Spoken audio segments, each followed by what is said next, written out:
सुदामा जी सोए हैं एक नदी के तट पर आंख खुली तो पहुंच गए द्वारिका। जैसे ही देखा कि सोने की नगरी चारों ओर, किसी से पूछा ये कौन सा नगर है, किसी ने बताया ये द्वारिका है। आप ठाकुर जी के दरबारों से जाके बोले, भैया हमारी तन की स्थिति देख के यूं मत समझियो कछु मांगवे आए हैं, हम वास्तव में आपके द्वारिकाधीश कृष्ण के बाल सखा हैं, हमारो नाम सुदामा है, हम उनके साथ सांदीपनी गुरुकुल में पढ़े हैं, हम केवल उनसे मिलने आए हैं, बहुत समय हो गए मिले नहीं है। अगर वो अति व्यस्त हों तो उनको जाके आप परेशान मत करना, कोई खिड़की ऐसी राजमहल में हो जहां से वो दिख जाए। मैं तो बस देखने आया हूं, पत्नी को वचन दिया है कि मिलके आऊंगा, पर दिख भी जाएंगे तो दिखना भी मिलना ही माना जाएगा, देख करके मैं चला जाऊंगा और पोटली दे जाऊंगा, उनको दे देना। बड़े आदमी हैं, नहीं मिलने का समय हो तो। द्वारपालों ने धक्का नहीं दिया। ये कॉन्सेप्ट पता नहीं क्यों हम लोगों को बताया गया कि द्वारपालों ने धक्का दे दिया, सुदामा जी को पीछे फेंक दिया। नहीं, ऐसा नहीं हो सकता। भगवान द्वारिकाधीश के द्वारपाल हैं, इतने शिक्षित भी नहीं है तो फिर काय बात के द्वारपाल। ठाकुर जी के समीप जाने पर व्यक्ति के अवगुण नष्ट होते हैं और भगवान के द्वारपालों में ही अवगुण हैं, तो फिर इससे क्या संकेत मिलेगा हमको। सम्मान से बिठाया और कहा आप प्रतीक्षा करें, द्वारिकाधीश प्रभु अभी प्रसाद पा रहे हैं। और ये सब जो आप लाइन देख रहे हो ना, लंबी कतार, ये भारतवर्ष के सारे राजा हैं, सबसे मिलने का समय है, एक एक करके सबसे मिलेंगे। पर मैं बात करता हूं, अगर समय होगा तो मैं मिलवा दूंगा। बोले बिल्कुल निश्चिंत जाना, हमको कोई चिंता नहीं, हम तो बस देखने आए हैं, देख के चले जाएंगे। द्वारपालों ने भीतर जाके ठाकुर जी को बताया, भगवान इतने राजा खड़े हैं, इतने महाराजा खड़े हैं, इतने ये खड़े हैं, इतने वो खड़े हैं, सबके ठाकुर जी भोजन पाते जा रहे हैं, सुनते जा रहे हैं। बोले अच्छा है, खड़े रखो, मिलेंगे। बोले प्रभु एक दीनहीन सा ब्राह्मण आया है, पतले दुबले से हैं महाराज, हड्डी तो ऐसी हैं उनके शरीर की उंगली पे गिन लो, और वस्त्र ऐसे हैं कि जगह जगह से चूहों ने और जाने किन किन ने कतर रखे हैं, रफू करा रखे हैं उन्होंने। अपने आप को आपका बाल सखा बता रहे हैं। तन की स्थिति और परिस्थिति से तो लगता है कि लक्ष्मीहीन है, पर ललाट का तेज देख करके लगता है कि कोई नैष्ठिक ब्राह्मण है, त्रिकाल संध्या करते हैं। उनकी वाणी की गरिमा और वाणी में जो शब्दावली है उससे पता चलता है कि वो शिक्षित हैं, पढ़े लिखे। आपके बाल सखा अपने आप को कह रहे हैं, और उनकी इच्छा तो वैसे मिलने की है, लेकिन कह रहे हैं कि अति व्यस्त हूं तो दूर से दिखा दीजिए। उन्होंने अपना नाम सुदामा बताया है। ठाकुर जी कवल ले रहे थे मुख की ओर, और जैसे ही सुदामा नाम सुना वहीं रुक गए। बोले मेरे मित्र सुदामा आए हैं बाहर। बोले जी, मेरे बाल सखा सुदामा सांदीपनी गुरुकुल में जो मेरे साथ पढ़े वो आए हैं बाहर। जी जी प्रभु, उन्होंने यही परिचय दिया अपना। और तुमने उनको क्या उत्तर दिया? बोले हमने उनको बैठा दिया है बाहर, जहां लोग प्रतीक्षा गृह में बैठते हैं वहीं वो बैठे हैं, आपकी प्रतीक्षा कर रहे हैं। इतना सुनते तो ठाकुर जी ने कवल छोड़ा और अपने आसन से कूदे। बोले मेरे मित्र सखा सुदामा आए हैं और तुम उनको भारी छोड़ करके आ गए। दौड़ने लगे श्री द्वारिकाधीश, एक दौरी पार करें, दूसरी दौरी पार करें, नेत्रों से अश्रुपात हो रहे हैं और बस कहते जा रहे हैं मेरे सखा सुदामा आए हैं, मेरे प्राण धन सुदामा आए हैं, मेरे जीवन धन सुदामा आए हैं, मेरे प्राण सखा सुदामा आए हैं। मंत्री, सेनापति, द्वारपाल सब पीछे दौड़ रहे हैं। रुक्मणी, मित्रविंदा, यमुना, कालिंदी सब पटरानियां पीछे दौड़ रही हैं। जामवती, सत्यभामा मन में विचार कर रही हैं ऐसा कौन आ गया। कुरुक्षेत्र में पता चला था कि यशोदा मैया यहां आई हैं तो ठाकुर जी व्याकुल हुए, भागे नहीं। लेकिन ये कौन आया है जिसके लिए ठाकुर जी भागने लगे? द्वार पर जाकर के जैसे देखा प्रतीक्षा गृह में अनेक राजा बैठे हैं, सब खड़े होकर के जय जयकार करने लगे। सुदामा जी उठ करके खड़े हो गए, भैया कहाँ भयो? बोले द्वारिकाधीश आ रहे हैं। सुदामा जी ने जैसे भीतर देखा तो दोनों भुजा पसारते हुए दौड़ते हुए श्री द्वारिकाधीश आ रहे हैं। मेरे सुदामा, प्राण सुदामा, जीवन सुदामा, और दौड़ते हुए आकर के अंक में भर लिया सुदामा जी को। सुदामा जी के लिए ये स्वप्न से ज्यादा था। इतना तो वो स्वप्न में भी चिंतन नहीं करते थे। कभी कभी स्वप्न देखते थे तो उसमें भी ये विचार करते थे कि कन्हैया सोने के सिंहासन पर बैठेगो, मैं भीड़ में पीछे बैठ जाऊंगा। इतना सामीप्य तो स्वप्न में भी अनुभव उन्होंने किया था, पर ये तो स्वप्न में भी नहीं सोचा था। ठाकुर जी ने आकर के इतना गाढ़ आलिंगन किया कि अगर थोड़ी देर नहीं छोड़ते तो सुदामा जी ठाकुर जी में ही विलीन हो जाते। अंक में भर लिया। अंक में भर करके थोड़ा सा ढीला करके सुदामा जी को पीछे करते हैं और फिर मुखमंडल देखते हैं, सिर पे हाथ घुमाते हैं, गाल स्पर्श करते हैं, फिर अपने हृदय से लगा लेते हैं, फिर थोड़ा दूर करते हैं, फिर देखते हैं, फिर हृदय से लगाते हैं, फिर दूर करते हैं। सुदामा तुम सच में आए हो? बोले हाँ लाला मैं आ गए हो, फिर हृदय से लगा लेते हैं। ऐसा प्रेम, पूरी द्वारिका के नेत्र सजल हो गए। आज बड़े बड़े महाराजा खड़े थे, कोई सोने का रथ लेकर के आया, कोई सोने का सिंहासन लेके आया है, कोई मणियों से जड़ित प्रतिबिंब लेकर के आया है, सब खड़े हैं। फटी सी पोटली में चावल लेके सुदामा आया, उसको ठाकुर जी अंक से लगा रहे हैं। रुक्मणी आदि सब आश्चर्य कर रही हैं। उदार तो श्री कृष्ण हैं, पर इतने उदार हैं ये आज पहली बार पता चला। भगवान के हाथ में अभी भी सब्जी रोटी के कुछ भाव लगे थे। सुदामा जी इसका मुख खोलो, कुछ खाया सुबह से? बोले सुबह तो कह रो लाला 15 दिन है कछु ना पायो। 15 दिन पहले भात बनो घर में, दही में मिला के पायो, वाके बाद नहीं पायो। अपने हाथ में लगे हुए तिनके आदि जो थे सुदामा जी के मुख में दिए, तो चलो संग प्रसाद पाएंगे। और ऐसे कंठ बिल्कुल कंधे पे हाथ धर के, हाथ पकड़ करके सुदामा जी को लेकर के चल रहे हैं। ठाकुर जी इशारे करते हुए चल रहे हैं, रुक्मणी आदि सब लोगों को पुष्प वर्षण करो, गुलाब जल का छिड़काव करो, नगाड़े बजाओ, पूरी द्वारिका में आज मिठाइयां बंटवा दो, मेरा सखा सुदामा आया है। और सबसे कह दो मध्याह्न समय में राजसभा में पूरी द्वारिका नगरी इकट्ठी हो, सुदामा जी को प्रणाम करने आए सब लोग। लाला मैं जा योग्य ना हूं, तू ऐसा मत करे। अरे मोह काय को प्रणाम करो? बोले देखिए द्वारिका के भाग्य खुलेंगे आपको प्रणाम करने से, और मैं जानता हूं आप किस योग्य हो, चलो भीतर चलो। ले गए। सब स्तब्ध हैं, देख करके सब हैरान हैं।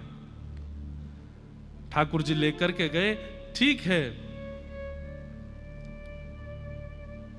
आचार्य चरण भी कथा में पधारे तो उनके लिए विशिष्ट सिंहासन है। यहां पर विशेष जन आते हैं, सबके लिए ऊपर व्यवस्था है। पर कोई अति विशिष्ट हो या फिर ठाकुर जी आ जाएं, उसके लिए अधिकार है कि व्यास जी खिसक के अपने बगल में बैठा सकते हैं, यहां बैठो। केवल ठाकुर जी को, वैसे तो आचार्य चरण भी बैठ सकते थे, पर उनकी हमें डर लगता है वो बैठ जाएंगे तो हम उड़ जाएंगे यहां से। नहीं तो व्यास मंच की बड़ी मर्यादा है, यहां प्रधानमंत्री भी आ जाए हम उठ नहीं सकते। भक्तमाल की कथा हो, भक्त चर्चा हो, वहां उठ सकते हैं, बाकी यहां जब तक आरती नहीं हो जाए हम उठ नहीं सकते। नियम तो यह भी है पंडाल गिर जाए तो भी नहीं उठ सकते, आरती करके ही उठ सकते हैं। प्यास लगे, भूख लगे, कुछ हो जाए, यहां से उठ नहीं सकते। बीमार हो जाए, सिर दर्द हो जाए, बुखार आ जाए, नहीं उठ सकते। विसर्जन भागवत जी को प्रणाम करके पुष्प छोड़ के तभी उठ सकते हैं। आसन की अपनी मर्यादा होती है। लेकिन ठाकुर जी ने तुरंत सुदामा जी को लेकर के गए और द्वारिका के जिस आसन पर श्री कृष्ण विराजे आज तक, और किसी ने इसका, भगवान के बालक भी नहीं बैठ सकते उस आसन पर, उस आसन पर ले जाकर के भगवान ने सुदामा जी को बैठा दिया। ये दृश्य देख करके द्वारिका के राजा उग्रसेन कहते हैं ये वही कृष्ण हैं जो मथुरा की राज्य गद्दी से उठा करके कंस को फेंक देते हैं, और ये वही कृष्ण है जो द्वारिका की राज्य गद्दी पर सुदामा दीन ब्राह्मण को बिठा देते हैं। इनसे ज्यादा योग्यता कोई नहीं जानता कि कौन किसके योग्य है। सुदामा जी तो शर्म के मारे व्याकुल हो रहे हैं। बोले लाला जी सब कहा कर रहे हो तू? बोले बिल्कुल चुपचाप बैठे रहो, मुंह पतों में कहा कर रहा हूं। लुकमणी जी को आज्ञा कि वो परात लाओ, ठाकुर जी अब ब्राह्मण देवता आए, चरण प्रक्षालन करना है। बंधुओं, हम लोग भूल गए हैं कि ब्राह्मणों का, संतों का, वैष्णवों का सत्कार घर में कैसे होना चाहिए। ठीक है, आपको अपनी तरफ से प्रस्तुत करना चाहिए, वो ना स्वीकार करे ये उनकी इच्छा। सबसे पहले घर आते ही उनके चरण धोइए। चरण धो करके वो मना कर दें अगर कि नहीं धोने तो जिद मत कीजिए, व्यवस्था आप अपनी पूरी रखो। जैसे हम चरण नहीं धुलवाते, लेकिन कोई भी ब्राह्मण आपके घर आवे, कोई भी संत आवे, वैष्णव आवे, चरण धोइए। उसके थोड़े बिंदुओं को सब परिवारी जन छिटकिए।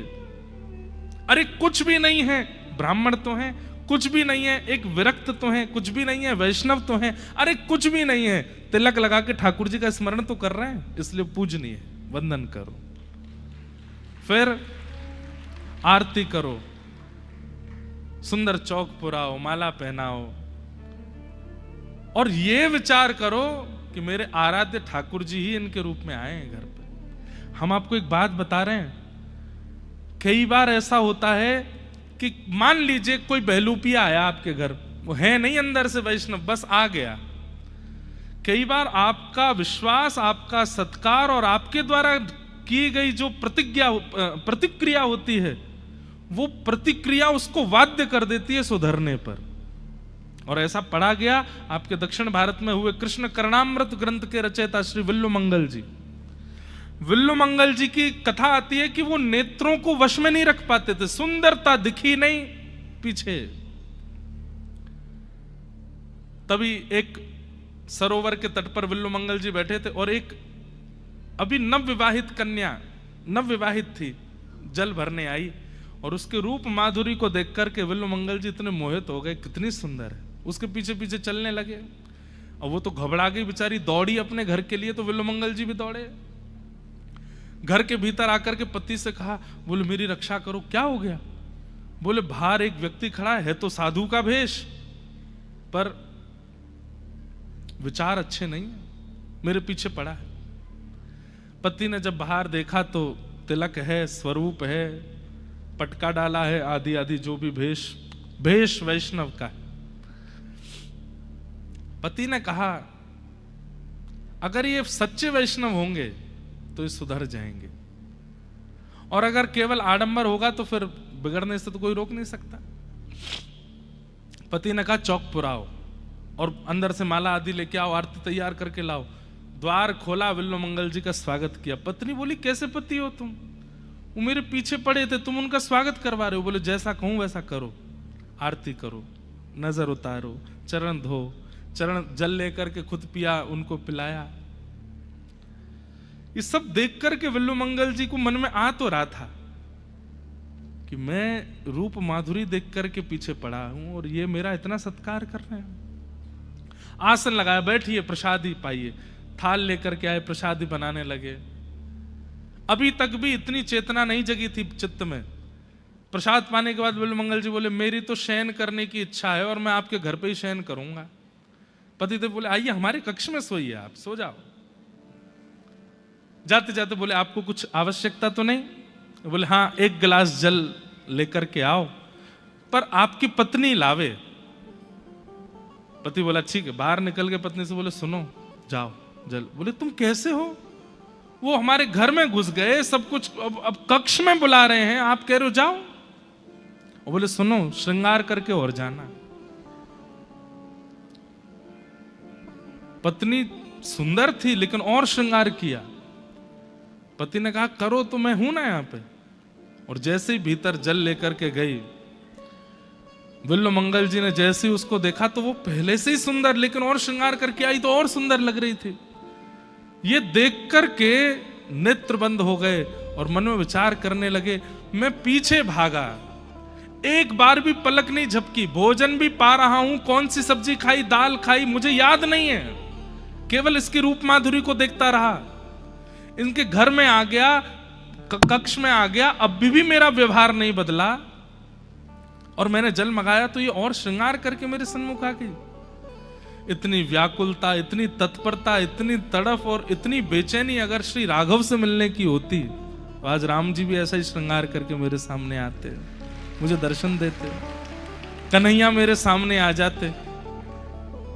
पर उसने जल का पात्र जब रखा, बोले जल ले आई हूं, और कुछ आवश्यकता, और कुछ आवश्यकता तो नहीं है। इधर देखो, विल्लुमंगल जी बोले एक आवश्यकता है। बोले क्या? 2 कांटे लेके आओ। बोले कांटे? बोले हाँ, हमारी जरूरत है, कांटे लेके आओ। वो पत्नी बाहर गई, कांटे लेके आई, पति से बोली वो कांटे मंगा रहे, बोले ले जाओ। और वो कांटे लेकर के, दोनों कांटे हाथ में लेके अपनी दोनों आंखों को फोड़ लिया। बोले इनके कारण ये विषय मेरे चित्त में आया, अब इनको नहीं रखना है। और उसी दिन से जिन नेत्रों ने उनके चित्त में विषय को प्रकट किया, उन्हीं नेत्रों को नष्ट करके विल्लुमंगल जी विचरण करने लगे। अस्ति स्वस्तरुणी कराग्र विगलत कल्प प्रसूना प्लुतम वस्तु प्रस्तुत वेणुनादल हरि निर्वाण निर्व्याकुलम स्रस्त स्रस्त निबद्धनि विविलसत गोपी सहस्त्राव्रतम हस्तन्यस्तन ताप वर्गम अखिलोदारम किशोराकृति। श्री कृष्ण माधुरी का वर्णन करने वाले पहले आचार्य चरण हुए श्री विल्लुमंगल जी। उन्होंने फिर ठाकुर जी की रूप गाए, ठाकुर जी का श्रृंगार गाया, ठाकुर जी की रूप माधुरी। तो आपका कई बार शुद्ध हृदय और शुद्ध व्यवहार सामने वाले को परिवर्तित कर देता है। इसलिए ब्राह्मण और आचार्य चरण घर पर आवे, खूब भाव से सत्कार करो। अगर वो उचित होंगे, श्रेष्ठ होंगे तो कृपा हो ही जाएगी। और अगर कहीं वो केवल बाना बन के घूम रहे हैं, केवल लिफाफा के लिए घूम रहे हैं, केवल और किसी भावना से घूम रहे हैं, तो कहीं आपका आचरण और आपका जो विश्वास है वो उनको बदलने पर मजबूर कर देगा कि मैं इस योग्य नहीं हूं जितना ये कर रहे हैं, मुझे अब परिवर्तित होना चाहिए।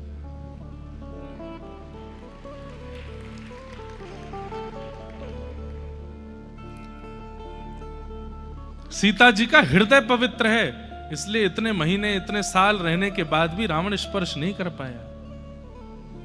वो जब जब सीता जी के सन्मुख जाता है तो विचार करके जाता है, लेकिन जैसे ही सीता जी के सन्मुख जाता है सब भूल जाता है, उसे याद ही नहीं रहता। वो औरों को आज्ञा करता है, ये करो वो करो, खुद स्पर्श भी नहीं कर पाता। क्यों? क्योंकि चित्त पवित्र है। संसार में विषयी जीव बहुत हैं, उनको कई बार डांट के, फटकार के, पीड़ा दे करके समझाने का हमको प्रयास करना चाहिए, पर कभी कभी अपने चित्त को भी शुद्ध कर लीजिए, सामने वाला आपके चित्त के प्रभाव से शुद्ध हो जाएगा। बाकी तो ये कलयुग है बंधुओं, दिन ब दिन राक्षसत्व बढ़ता ही जा रहा है, लेकिन फिर भी हमारी दृष्टि पहचान जाती है कौन योग्य है, उस योग्य का उचित सम्मान करो। द्वारिकाधीश श्री कृष्ण ने सुदामा जी का खूब सत्कार किया, सम्मान किया, बैठाया और पूछने लगे आपको ब्याह है गयो? सुदामा जी बोले हमारा तो है गयो, 2 लालाऊ है गए। बोले अच्छा, हमें नहीं बुलायो? वो लाला ऐसा ब्याह भयो कि दुल्हा दुल्हन ही भूखे रहे ब्याह में। क्यों?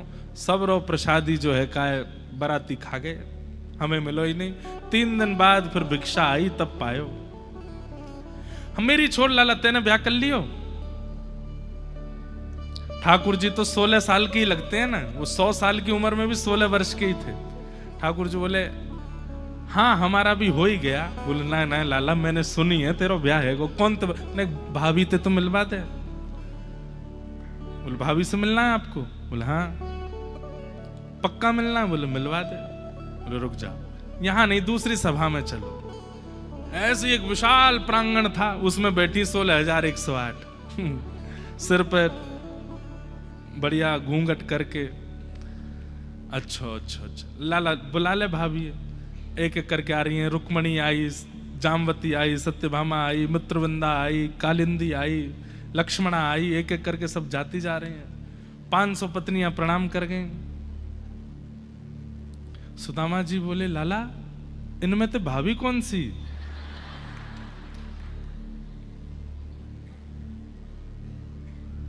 ये सब अपनी है? ठाकुर जी बोले, हम बस सबरी अपनी है। बोले कितनी कर गई? बोले 500। 500? अभी कितनी और हैं? बोले 16,108। बोले लाला हमने तो एक ही कियो, बा में भी तो ना बुलायो तो तुम मोते शिकायत कर रहो, इतने में तो एक में ही बुला ले। तो ठाकुर जी बोले 16,100 ब्याहों में तो मैं भी नहीं गया था, बिना मेरे ही ब्याह है को। अरे लाला यहाँ तो पूरा समय निकल जाएगा इन्हें आशीर्वाद देते देते, एक दिन तो निकल ही चुका है। अब एक काम कर। बोले कहा पत्नी 16,108 है, पति तो तू अकेला ही है? बोले हाँ पति मैं अकेला हूं। बोले तू प्रणाम कर, मैं तो आशीर्वाद दे दूंगा।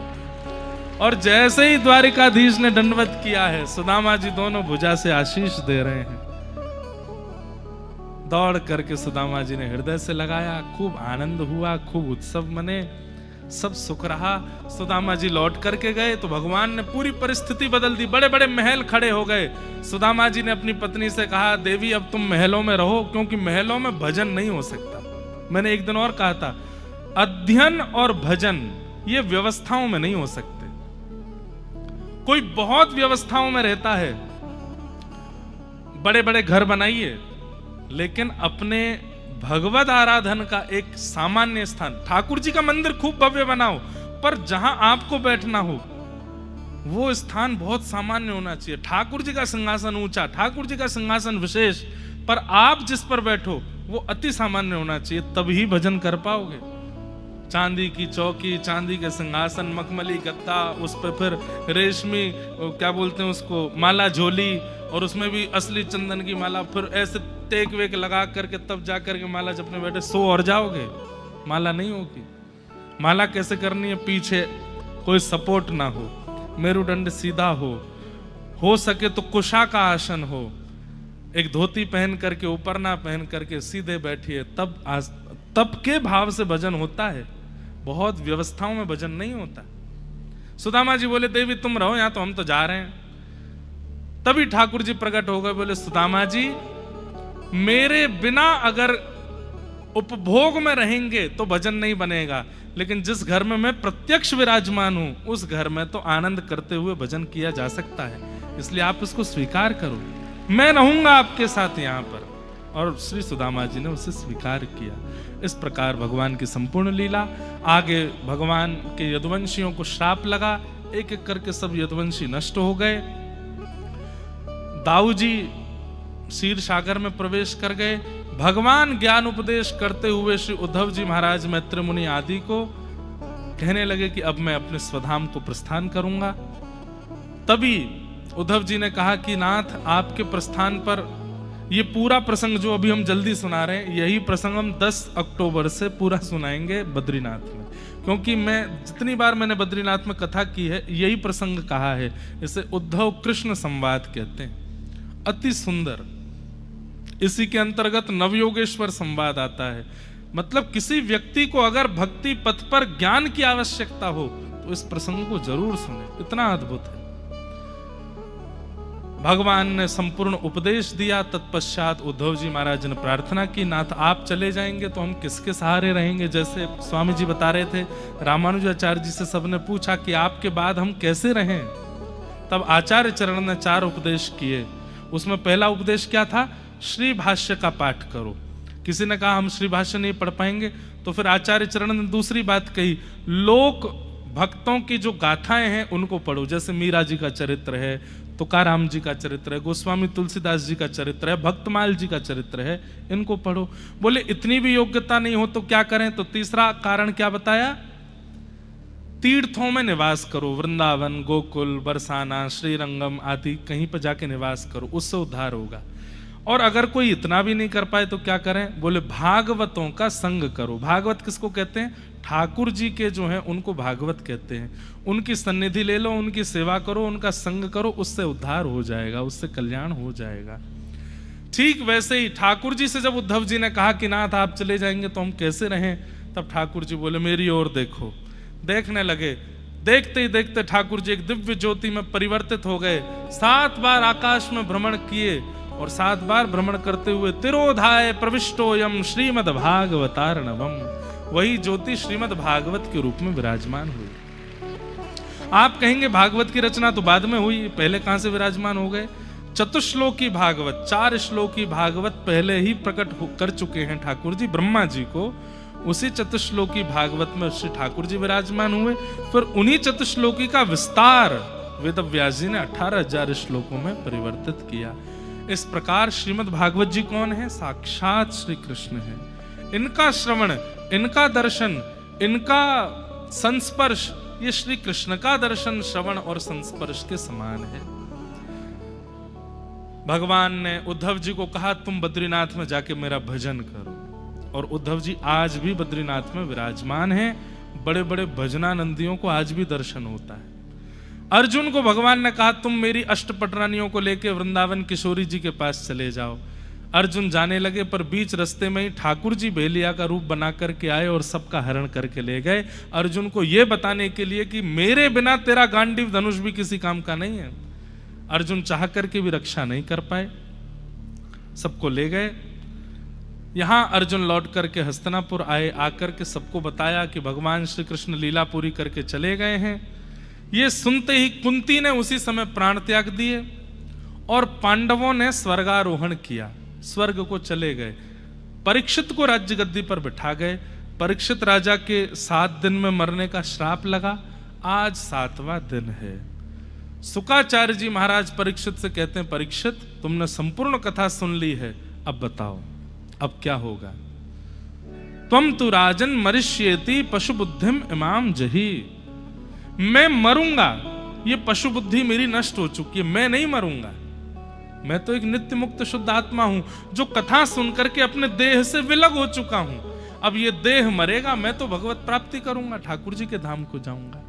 ये बुद्धि जैसे परीक्षित की बनी। सुखदेव जी बोले बस यही बुद्धि प्रकट कराती है भागवत की कथा कि मैं देह नहीं हूं, देह माध्यम है संसार में भोजन करने का, धन कमाने का, संबंध बनाने का, रहने का, यश वैभव ईशा आदि प्राप्त करने का, पर इन सब से भी अधिक भगवत प्राप्ति कराने का। यह देह ही साधन है। इसके अलावा भगवत प्राप्ति का और कोई तरीका नहीं हमारे पास। आंख, नाक, कान, जीव, त्वचा, हाथ, पैर, इनके बगैर भगवत प्राप्ति असंभव है इस संसार में। इसलिए इन सबको भगवत शरणागति करा करके इस देह का माध्यम लेकर के ठाकुर जी की प्राप्ति कर लो। यही भागवत का मूल उद्देश्य है। शुकाचार्य जी महाराज वहां से प्रस्थान कर गए। तक्षक सर्प ने आकर के परीक्षित जी को डस लिया और उनका दिव्य चैतन्य स्वरूप विमान में बैठ करके भगवत धाम को प्रस्थान कर गया।